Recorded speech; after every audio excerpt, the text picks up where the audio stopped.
this is a sad morning here at Today and at NBC News. Tonight, the sexual misconduct allegations that led NBC to fire Matt Lauer. And I'm heartbroken for the brave colleague who came forward to tell her story. Also tonight, the president retweets anti-Muslim videos. An arrest in a series of murders that terrorized Tampa. No, he did not tell us why he was doing this.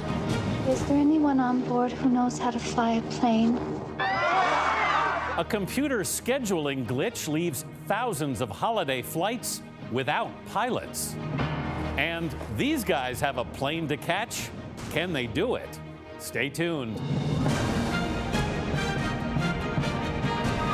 This is the CBS Evening News.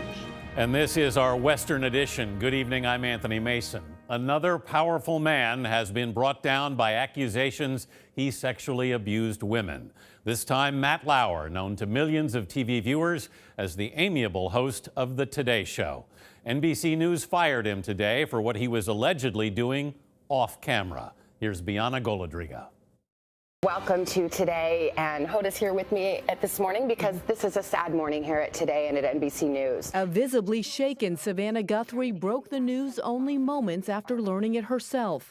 Her co-host Matt Lauer had been fired over allegations of sexual misconduct.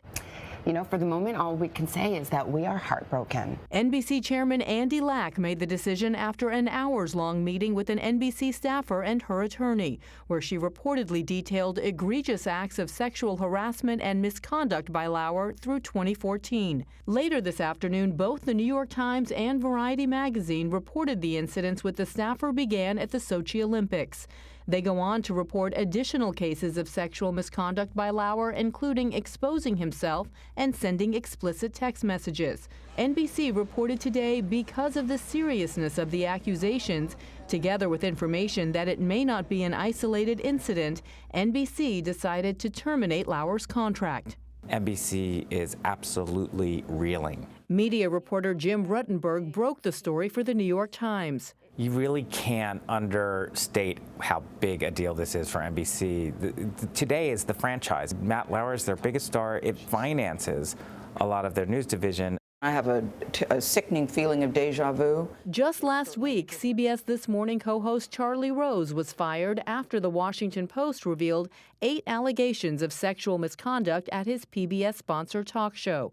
CBS News independently identified 4 women at CBS who also say Rose acted inappropriately. We're very excited to be celebrating you, Matt. Lauer, a 59-year-old married father of 3, was the longest-standing co-host at the Today Show. He recently sat down with former Fox anchor Bill O'Reilly, himself accused of sexual harassment. You were the guy that the ratings and the revenues were built on. You carried that network on your shoulders. What makes it even more surreal is that both men, Matt Lauer in particular, covered this very topic that led to their firing. And that footage now will wallpaper the coverage, so that legacy is cooked. NBC News Chairman Andy Lack said this was the first complaint about Lauer's behavior in over 20 years at the company. Anthony? Bianna, thank you. One of the first comments on the Lauer story came from the White House. Margaret Brennan is there. With me this morning because this is a sad morning here at Today and at NBC News. The president's response came just 15 minutes after NBC's stunning announcement. Wow, Mr. Trump tweeted, Matt Lauer was just fired from NBC for inappropriate sexual behavior in the workplace. What the president didn't mention was that more than a dozen women have accused him of sexual misconduct. He put me in an embrace. Last October, in the final weeks of the presidential campaign, Summer Zervos claimed she had repeatedly been harassed by Mr. Trump in 2007. Because I'm being truthful, and I'll always be truthful. She was a contestant on his NBC show, The Apprentice. And I tried to push him away. I pushed his chest, put space between us, and I said, come on, man, get real. Earlier this fall, Zervos' attorney served Mr. Trump a subpoena to preserve all documents concerning any accusations that were made during the campaign, that he subjected any woman to unwanted sexual touching and or sexually inappropriate behavior. The president's lawyers fought the request. Throughout the campaign, then candidate Trump dismissed the allegations. The events never happened, never. All of these liars will be sued after the election is over. But Mr. Trump has not followed through on that threat. And one of his accusers told us that she never believed he would sue. White House Press Secretary Sarah Sanders in late October. Is the official White House position that all of these women are lying? Yeah, we've been clear on that from the beginning, and the president's spoken on it. You can do anything. Whatever you want. Grab them by the... The president may also be trying to distance himself from the infamous Access Hollywood tape. One Republican ally says the president has privately cast doubt on whether it was his voice on the NBC recording, even though he had publicly apologized for it. This was locker room talk. Now, the White House said the president's view on that tape has not changed, but one Republican source said the president often creates his own reality. Anthony? Margaret Brennan at the White House. Thanks. Folksy radio host Garrison Keillor was fired today for what Minnesota Public Radio calls inappropriate behavior. Keillor told the Minneapolis Star-Tribune he had put his hand on a woman's bare back to console her. He said her shirt was open and his hand went up about 6 inches. She recoiled and he said he apologized.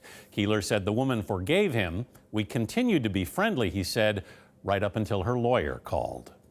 Now to the sexual misconduct allegations that have shaken Congress, with the Dean of the House, its longest-serving member, among the accused. Here's Chief Congressional Correspondent Nancy Cordes. Democrat John Conyers was holed up in Detroit today after leaving D.C. in the middle of the work week. He is at home with his family. They are discussing the allegations. Colleagues of Conyers in the Congressional Black Caucus say it's not their place to urge the veteran lawmaker to resign over claims that he propositioned staffers. We think that is a decision for he and his family and his constituents to make. The House did vote today to belatedly require anti-harassment training for members and their aides. And the resolution is agreed to. There's also a bipartisan push to prevent lawmakers from using government funds to settle with accusers, as Conyers did. Florida Republican Ron DeSantis. If you're somebody is in power, you can misbehave. The taxpayer will bail you out. House Speaker Paul Ryan said even he isn't informed when members pay off victims. Does leading by example on sexual harassment mean Congress should say more about the women who have accused President Trump of misconduct? Right now, we're focused on making sure this place works the right way. But some female lawmakers, like New York's Kathleen Rice, have begun to ask why elected officials aren't being drummed out like their private sector counterparts. You see the actions that CBS, NBC take when there are allegations against very well-known men in positions of power, and we don't do the same, and I think it's a disgrace. Other members argue that the accused deserve due process and an ethics investigation. They say lawmakers were hired by voters and should be fired by them, too. Anthony? Nancy Cordes at the Capitol. Thank you, Nancy. Former Dr. Larry Nassar pleaded guilty today to 3 more counts of criminal sexual conduct. Nassar was a doctor for the U.S. women's gymnastics team. Today, he admitted to sexually abusing teenagers at a gymnastics club in Dimondale, Michigan. Nearly 140 women and girls have accused Nassar of abuse. He faces sentencing next week on child pornography charges. President Trump today retweeted anti-Muslim videos posted by the leader of a far-right extremist party in Britain. The retweets were widely condemned even by the president's political allies, British Prime Minister Theresa May and television host Piers Morgan, who won Mr. Trump's Celebrity Apprentice. Mark Phillips reports from London. We've got our Christian crosses. She's an admitted agitator from the far-right anti-immigrant fringe of British politics who's already been convicted of religious hate crimes. And provoking Muslims where they live is what she does. You think you can take over town and tell us that it's your country? And now Donald Trump has done Jada Franson a huge favor. Was this a good day for you? Very good day indeed. Early this morning, the president retweeted 3 old, largely discredited videos that Franson had dug up. One, her Britain First Party claims, shows extremists throwing somebody off a roof. It turned out to be a fight between rival political factions in Egypt and a crime for which the perpetrators were sentenced to death. Another showed a jihadist fighter destroying a Christian statue. And a third claimed to show an Islamic immigrant in the Netherlands attacking a Dutch boy on crutches. It turns out both the attacker and victim were born and bred in Holland. The content of the videos is suspect, but the message is clear. I think the issue here that we need to home in on is that Islam has threatened the world for far too long. And that, said White House spokesperson Sarah Huckabee Sanders, is why the president did what he did. Whether it's a real video, the threat is real, and that is what the president is talking about. Franson could not have had a better promoter than Donald Trump. She is normally seen by about 60,000 followers. The president's retweets increased her audience to over 40 million.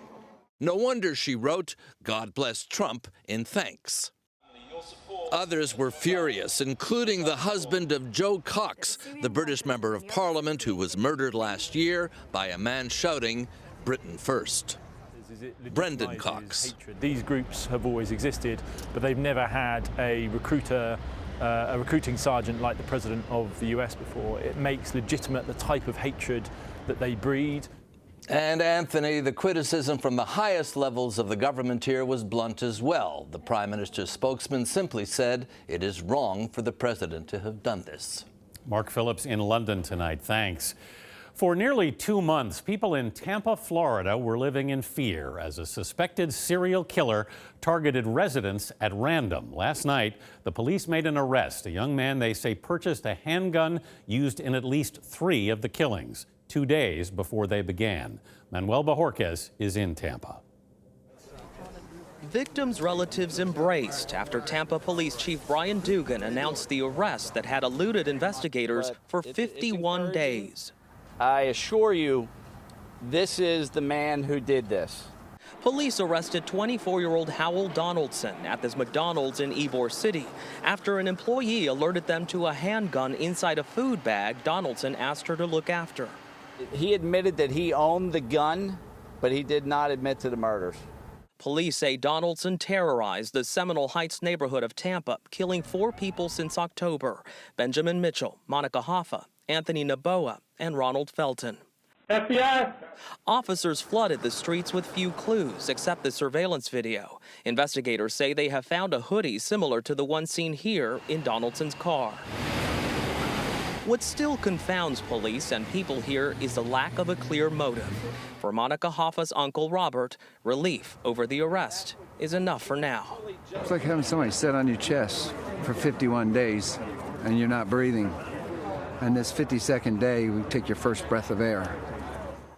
Police say Donaldson did not live in the Seminole Heights neighborhood and at this point has no known connection here. Tonight, residents say they'll be able to sleep well for the first time in nearly 2 months. Anthony? Manuel Bajorquez in Tampa. Thanks, Manny. At a news conference today, our Paula Reed asked Attorney General Jeff Sessions about his department's civil rights priorities. Her question seemed to touch a nerve. Paula, what happened? Anthony, I tried to ask Attorney General Jeff Sessions about the Justice Department's investigation into Harvard University's use of race in admissions. At issue is whether the elite school discriminates against Asian American students by holding them to a higher standard than other applicants. Letters we have obtained show Civil Rights Division investigators have concluded the school is out of compliance with federal law. Now, former justice officials tell me this kind of investigation is unprecedented. The letters also indicate Harvard is refusing to hand over documents and has gone so far as to challenge the department's authority to investigate. The Justice Department has threatened to sue the university if it does not cooperate. Now, none of this should have come as a surprise to the Attorney General or his staff, but when I brought it up, here's what happened.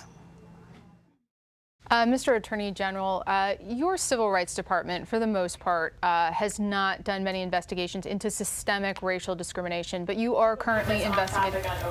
This is the Attorney General of the United States. I understand you're doing your job, but I'm doing mine too. Your Civil Rights Division is investigating Harvard University for possible civil rights violations related to affirmative action, possibly discriminating against Asian Americans and white students. Why is this a priority for your Justice Department? Okay, we'll take an on-topic question on opioids. Why can't he answer that, though? I mean, this is a conversation about our opioid policy. He was able to ask about Alabama. He was able to ask about sanctuary cities. Why can't I ask about this? Justice Department reporters, we regularly ask about ongoing investigations, and Mr. Sessions' staff routinely declines to comment. But not allowing the Attorney General to deal with a direct question in an open press conference is, to say the least, unusual, Anthony. A very persistent Paula Reed with a very silent Attorney General. Thank you. A convicted Bosnian war criminal was sentenced today to 20 years by a UN judge in The Hague. But the man gave himself a death sentence when he drank what he said was poison. Slobodan Praljak was rushed to the hospital but later died. He was 72, a former philosophy professor in the 1990s. He helped lead Bosnian Croats in targeting Muslims for ethnic cleansing. Coming up next on the CBS Evening News, an airline mistakenly let thousands of pilots take vacation during the holidays. And later, these guys don't want to miss their plane.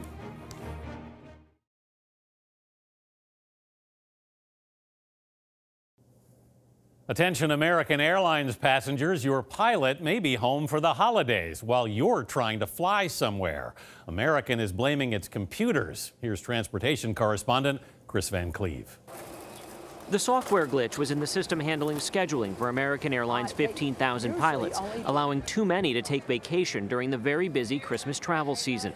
Their union says right now, so many pilots are scheduled off, more than 15,000 flights between December 17th and the 31st are at risk of being canceled. We don't want the story of the Grinch that stole Christmas at American Airlines. Captain Dennis Tager from the Allied Pilots Association. We're going to have to get creative. It's going to require a partnership in figuring out how we get those over 15,000 flights manned with captains and first officers.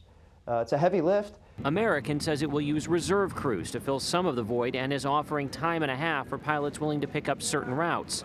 The airline declined to go on camera, saying in a statement, "We are working diligently to address the issue and expect to avoid cancellations this holiday season." This was a terrible screw-up by American Airlines. Industry analyst Henry Hartevelt says now is not the time for holiday travelers to panic. Is there a risk that some flights may be canceled? Yes.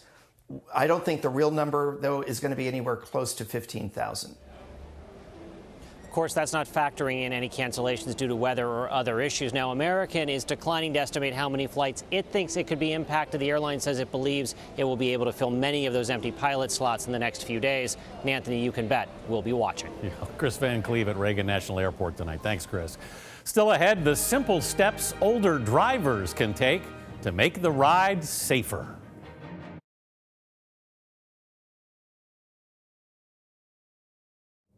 The Food and Drug Administration has a warning for dog owners. Some bone treats could make your dog sick. These are real bones that are dried, flavored, and packaged for pets. The FDA says about 90 dogs have reportedly become ill from the treats. 15 have died.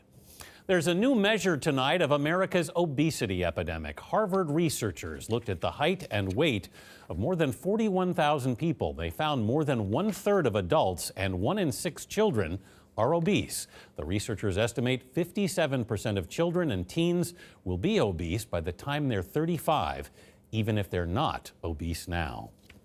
On the highways, the speed limit may be 65, but there's no age limit. According to a federal study out today, a record number of drivers are seniors, nearly 42 million. 1 in 5 are 65 or older. AAA says 90% of seniors fail to make simple adjustments to their cars to improve safety. For example, pedal extensions and seat cushions for better visibility, and steering wheel covers to improve grip. We've posted AAA's recommendations on CBSNews.com. Up next, what some people will do to avoid a baggage fee. This portion of the CBS Evening News is sponsored by Mass Mutual, recognizing the importance of relying on others.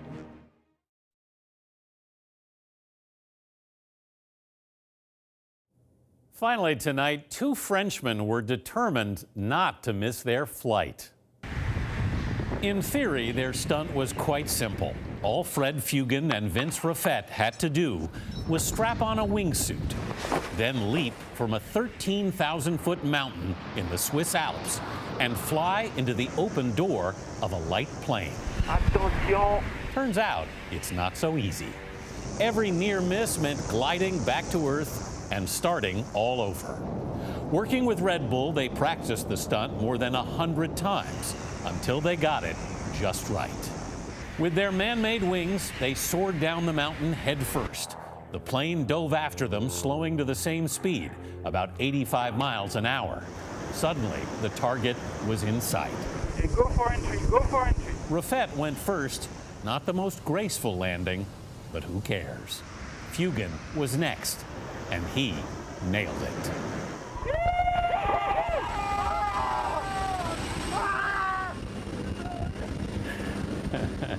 Merveilleux, that's what I call winging it.